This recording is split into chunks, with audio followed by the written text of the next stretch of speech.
house today.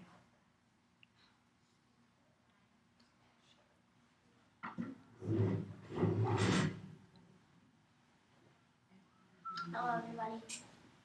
My name's Sarah Greenhill. I'm not a public speaker, I'm not a teacher, or anything like that, so bear with me. Today I'm going to talk about genetic mutations in human beings, one family's fight against it, and the world's effect on those whose lives have been changed forever because of it. It's not every day that you meet someone with any sort of illness that has a large impact on his or her life. Even I know that when I hear the word mutation, my mind goes straight to X-Men. If only genetic mutations were that cool. In the grand scheme of things, a genetic mutation isn't all that grandiose, life-threatening, or scary. In fact, I'm sure every single one of you has some sort of mutated gene stuck inside your DNA.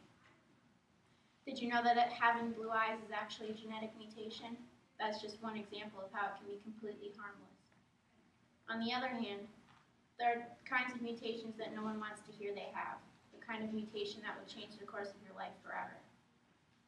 Back in the 1970s, over on the West Coast, there was a woman named Margaret.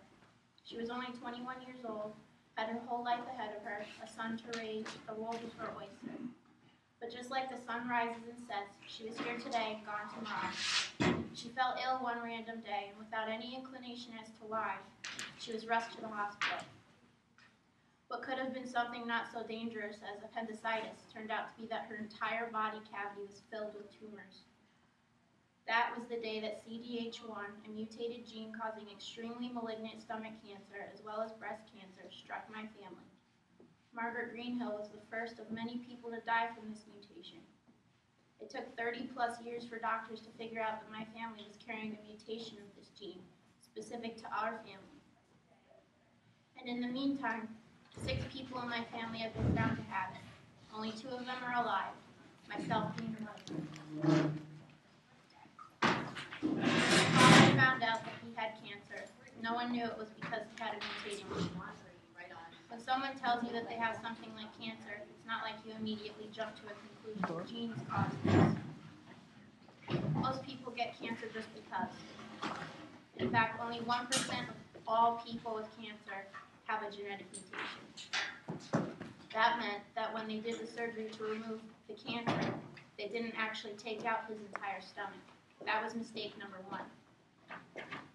The way that a mutated gene works is that it tells whatever part of the body it controls to act a certain way.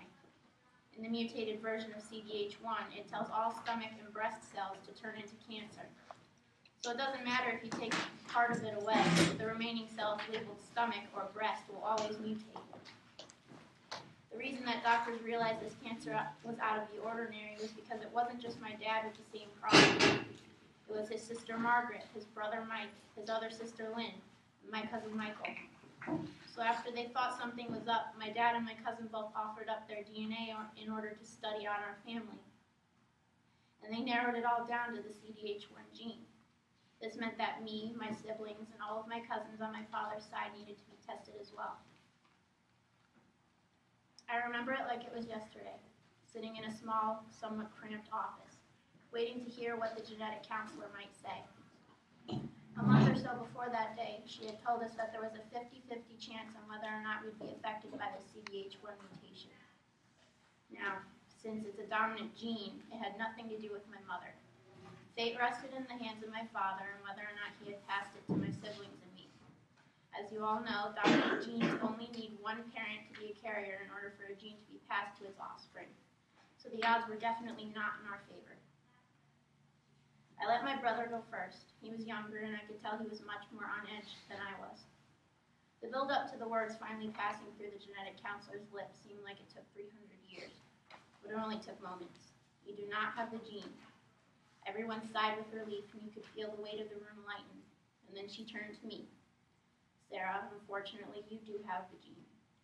And after she said that, you could cut the tension in the room with a knife. But in that moment, I knew exactly what I had to do.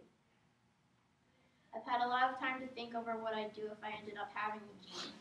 And since I've got really bad luck with all the other health problems that I have, I've sort of been expecting her to say those words. Since this cancer is very aggressive and extremely hard to find, the only real way to avoid getting it is to have surgery to remove the affected area, that area being the stomach. So no more than a month later, I checked into Smilo Cancer Hospital and prepared for the surgery that would save my life.